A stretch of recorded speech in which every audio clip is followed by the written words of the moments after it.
Mr. Apt, are you saying the lockdowns did not work? I'm The not sure. lockdowns led to higher crime is what I heard you say. No, I certainly did not say that, Congressman. Can you repeat the question? You said during the COVID lockdowns that crime went up in 2020. During the pandemic, they went up, yes. And so the American people were locked down. I came here and I was sworn in here on May 19th of 2020. I couldn't believe I could drive from the suburbs of Virginia to this location right here in about 5 minutes. Nobody was here. You said violent crime went up. So didn't the COVID lockdowns, weren't they part of the contributing factor? I think that's an inappropriate connection between these two. I can't speak to that.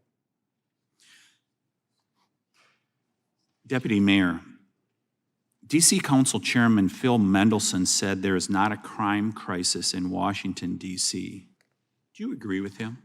Oxford defines a crisis as a time of intense difficulty, trouble, or danger. And so I would say that we find ourselves in an intense time of trouble or danger. So I would say there is a crisis. Anytime someone's a victim of crime in the district, regardless of the number. Mr. Chairman, sounds like we've identified part of the problem here with the DC Council when somebody will not acknowledge that there's a crisis. And by the very definition, Ed, as the Deputy Mayor said, there is a crisis. Mr. Pemberton, so we're hearing about guns are the problem and guns coming from other states are the problem. Are crimes being prosecuted to their fullest that include guns here in DC? Is prosecution, are the judges giving the fullest sentences they can with gun crimes?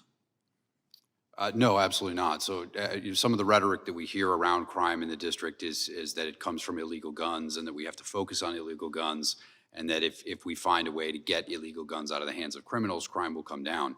And that's not necessarily wrong. And our officers for our union, I think last year we arrested about 3,100 people for possession of an illegal firearm.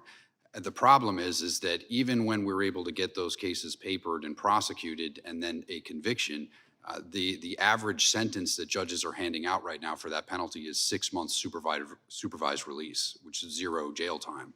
That is the going rate, is what we say, for people who are in possession of illegal guns. Repeat that, 6 months? 6 months of supervised probation. So that would be someone who's convicted of being in possession of an illegal firearm in the District of Columbia. The maximum penalty is 5 years under the DC Code. However, the penalties that DC Superior Court judges are handing out regularly are more along the lines of probation only. Probation only for a gun crime? That's right, and just to make a finer point on this, it doesn't seem like the city takes those crimes as seriously as they suggest, given the fact that the courts are not penalizing people who are found convicted of those crimes. Was that your experience, Mr. Jablonski? Absolutely. If I didn't make that victim impact statement, the defendant's attorney was asking for divergence, and I was told by the DAs afterwards that they're glad that I came because most likely he would have received divergence. Is Victim Services doing their job in DC? I mean, they were very nice and, they were helpful. But there's really, the only thing I wanted to see real justice. I wanted to see something that showed me that they took into account what happened to me and my family, and what I saw wasn't. Mr. Sobolewski, is Victim Services doing their job in Washington, D.C.? I'd say they're doing their job. It's hard to say that the police, the prosecutors, and the judges are doing their jobs. Maybe the police are out there making arrests. Prosecutors aren't prosecuting. What's going on there?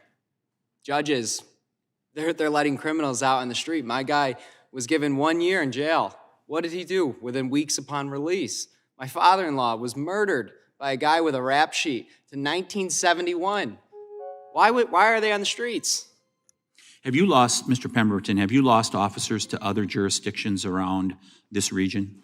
Oh, absolutely, yeah. A lot of the officers that leave have been going to neighboring jurisdictions. Particularly what's interesting is Northern Virginia takes a lot of our members. I'm going to close with this, Mr. Chairman. I'm going to make the case once again. I want this committee to come to Milwaukee, Wisconsin, to hear the story here. We've heard it in New York City, Chicago, and now in Washington, D.C.